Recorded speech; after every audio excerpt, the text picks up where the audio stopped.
Hi, welcome back to the CI/CD tutorial.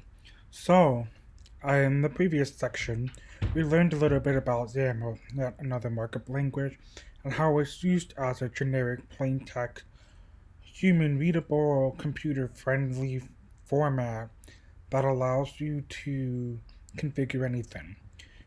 What we want to do in this particular video is talk about how it applies to GitLab CI/CD. So we're going to go ahead and open up the YAML and CI thing that we have here. So let's take a look at an example of what the GitLab CI YAML looks like. This is going to be one of those very short videos that doesn't have any particular exercise using the terminal. So what we're going to do now is go over what these YAML examples look like for the GitLab CI. So what we have here is an example configuration. So let's go ahead and read this. We're specifying a key called image. It has a value which is a string called /gcc_make. We'll talk more about the context or details of what that means later.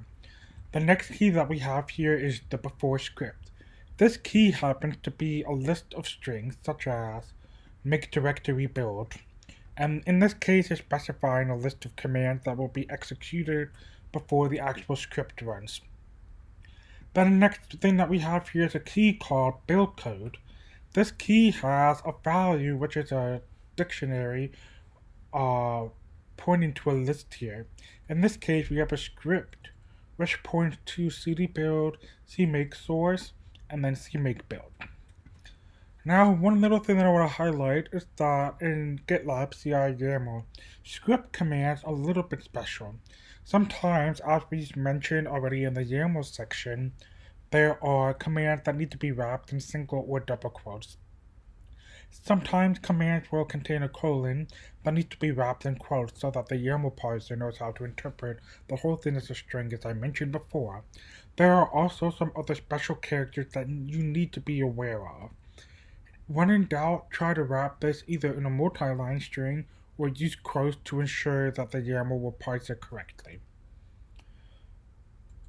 At the end of the day, this entire structure that we have here is relatively simple and human readable, which is why YAML is used for CI configuration. In this particular case, what is this YAML seeing with this configuration that we just looked at? So this configuration is using cmake and make. It defines a single job called build code. That job has an arbitrary job name, and there are different commands that can be executed in it. Before any script that is being done, we have a before script, which is aptly named before script. And that's it. That's entirely what this job is doing. It also runs this entire job in a Docker image which it pulls from Docker Hub. This is /gcc_make. So, now that we've got an idea of what an example file looks like, let's just talk a little bit about the overall structure. So you can see here that we're going to define 3 different jobs. We're not going to talk about the parameters of those jobs yet, but we're just going to talk about how this YAML file is generally structured.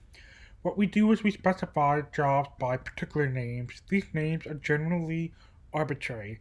However, there are particular names you are not allowed to use, which you see in this list below, such as default, image, services, stages, type, before script, after script, variables, and cache.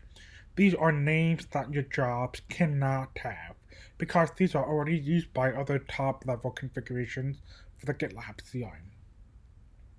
By default, all of these jobs that you run at the top level will run in parallel. If you want to run them in serial or a mix of parallel and serial, and so on, in some sort of complex directed acyclic graph structure and so on, we'll cover this later in a different section. For now, we're going to talk about jobs running in parallel, but we'll get to the point where we can start doing things in serial and parallel. So, let's go ahead and look at some of these global names that we have here. So if we took that previous CI example, we can add in another global name called stages. And we can define stages as a list of 3 strings: build, test, deploy. We will get to stages in a later section of this tutorial. The other thing that I want to mention is that when I refer to particular variables, because I like to use the GitLab CI convention, we use a colon to denote the scope. So, for example, if I want to refer to the image of job2, I can say job2 colon image. And this overrides the image at the top level, which I refer to as colon image, where a prefix colon here means the root level of the YAML file. Jobs can also have various parameters. There are a ton of parameters that jobs can have. You've already seen one so far, which is called script. However, there's a lot more. So if you click the configuration parameters of the GitLab CI docs, which contains a lot, you can see all of these different parameters that jobs can have. Each of these are clickable, so you can go ahead and click on a parameter to see it in the documentation. Let's go ahead and check out script for an example. You can see the script being used and an example of how it's used in the documentation.